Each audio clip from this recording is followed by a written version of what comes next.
মই চাওক সংখ্যালঘু মানুহখিনি যদি বিবেকবান হয় তেতিয়াহ'লে উপযুক্ত প্ৰাৰ্থী নিৰ্বাচিত কৰিব। এতিয়া গোটেই কথাখিনি নিৰ্ভৰ কৰিব সংখ্যালঘু কিমানখিনি সচেতন।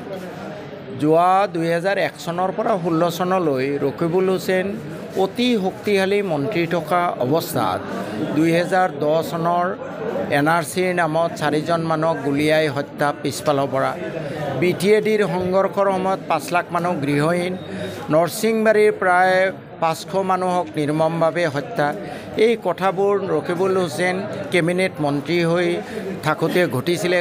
ৰকিবুল হুছেইনে এটা শব্দ উচ্চাৰণ কৰা নাছিলে।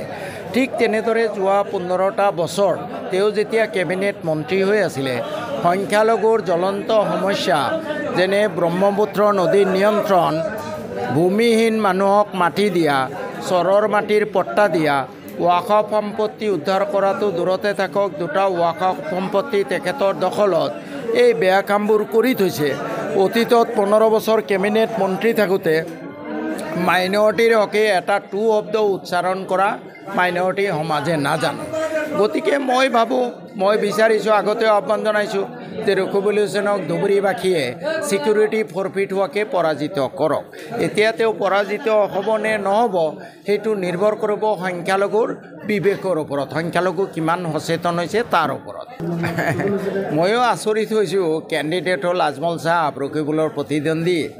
তেনে ক্ষেত্ৰত মোৰ ভোটে কিয় ৰকিবুল হুছেইনক খেদি ফুৰিছে মই বুজি পোৱা নাই। বোধহয় এই মোৰ প্ৰতি থকা তেওঁৰ এই ভয়ৰ কাৰণেই কংগ্ৰেছত মই শান্তিৰে টোপনি মাৰিব নোৱাৰিলোঁ।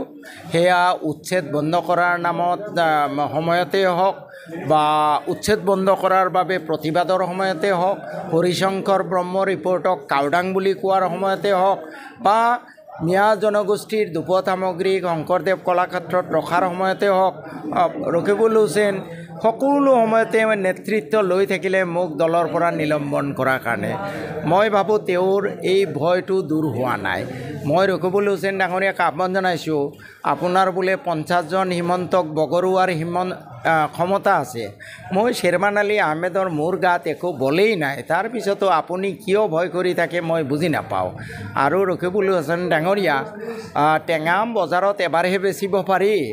এই যে আপুনি কিছুমান কথা কৈ আছে, অমুক কৰিম, তমুক কৰিম, হেন কৰিম, তেন কৰিম, অনুগ্ৰহ কৰি 14 চনৰ নৰসিংবাৰী হত্যাযজ্ঞৰ সময়ত আপোনাৰ ভূমিকা কি, BTADৰ সংঘৰ্ষৰ সময়ত আপোনাৰ ভূমিকা কি, নদীৰ গৰাখহনীয়া নিয়ন্ত্ৰণৰ কাৰণে আপোনাৰ ভূমিকা কি, চৰৰ মাটিৰ পট্টা দিয়াৰ কাৰণে আপোনাৰ ভূমিকা কি আছিলে, এই বিষয়েও কওক।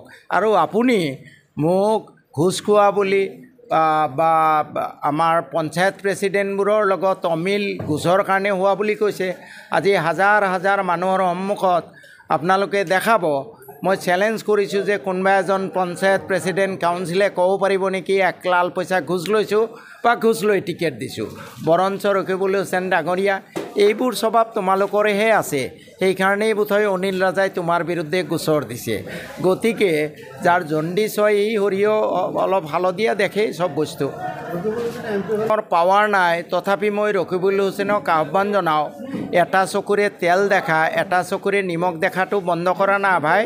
কমলাক্ষ দেৰ নাম লওঁতে তোমাৰ ভয় লাগে নেকি? কমলাক্ষ দে পুৰুষাস্তু ইতিমধ্যে বিজেপিত গ'ল, বসন্ত দাস বিজেপিত গ'ল, শশী দাস বিজেপিত গ'ল। তেওঁলোকৰ নাম ল'বলৈ তোমাৰ ভয় লাগে নেকি? নে মিয়াৰ ওপৰত অত্যাচাৰ কৰি বীৰত্ব দেখুওৱা তোমাৰ স্বভাৱ, সেইটোৱে স্পষ্ট কৰিব লাগে।